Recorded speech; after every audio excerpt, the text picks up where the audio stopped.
Last words reserved from A Journey to the Cross. Last words observed from A Journey to the Cross.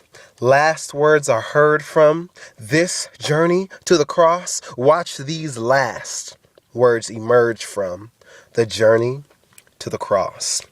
Judas, I know we're no better, but how rude, so crude of you to join the main oppressors. Not a lesson learned from the professor, but a confession earned from adolescence. Betrayed Jesus, choosing the suicide.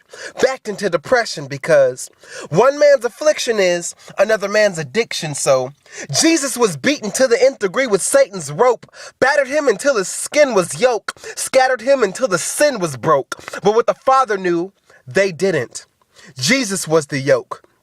But they whipped him senselessly, cause to them, his world was just their joke. Skin tearing, flesh folding, back bleeding, brain molding pain. Still insane, they placed their thoughtful crown of thorns on him, which carried uncomforting corruption. On his head, they mocked and turned from him, cracking his back until eruption. Splish blood spewing in floods, splash minds cluttered in fear. Splish souls can't even budge, splash Malchus can't even hear, cause he lost his right ear in John 18:10, now he's left with one earring bearing one form of sin.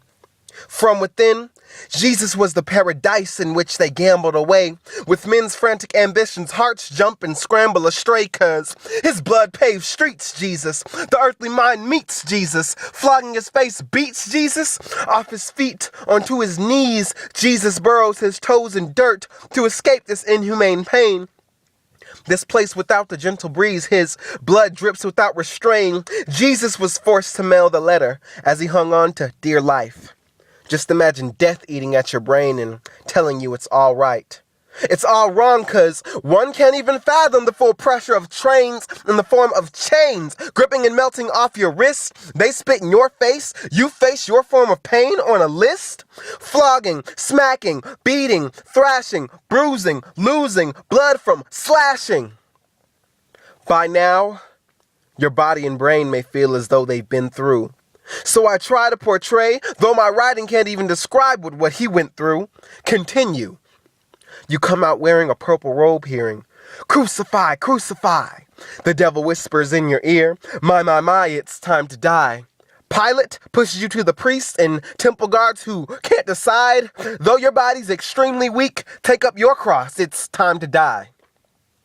In this midday heat, you struggle to walk, you stumble and fall beneath the weight of it.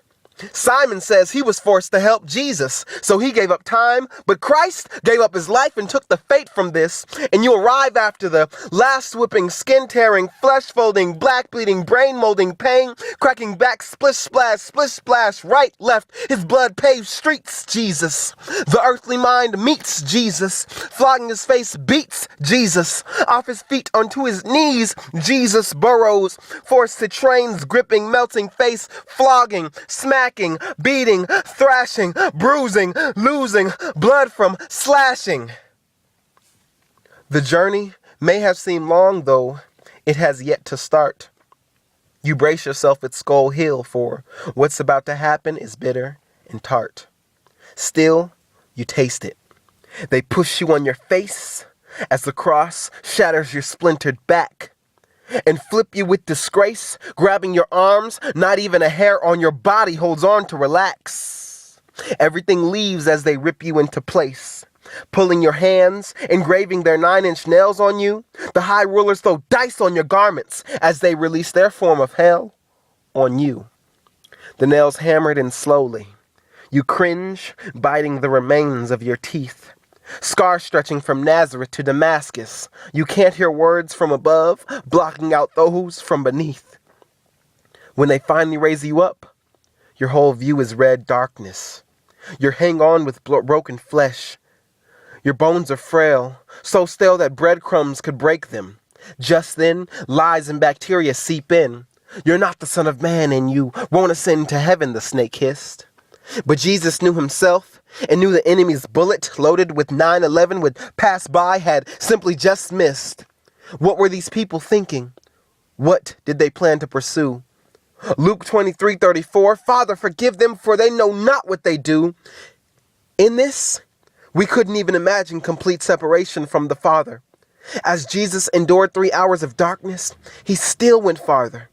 His love for us, eternal and pure, as he took up this mission, the way he bore and took in pain was more than repetition. The hyssop branch unto his lips to feel his deep replenish. He lifts his head in John 20:30 and says, "It is finished." Last words emerged from the journey to the cross. These last words were heard from his journey to the cross. You watched and you observed from a journey to the cross. Never let his words be reserved from your journey to the cross.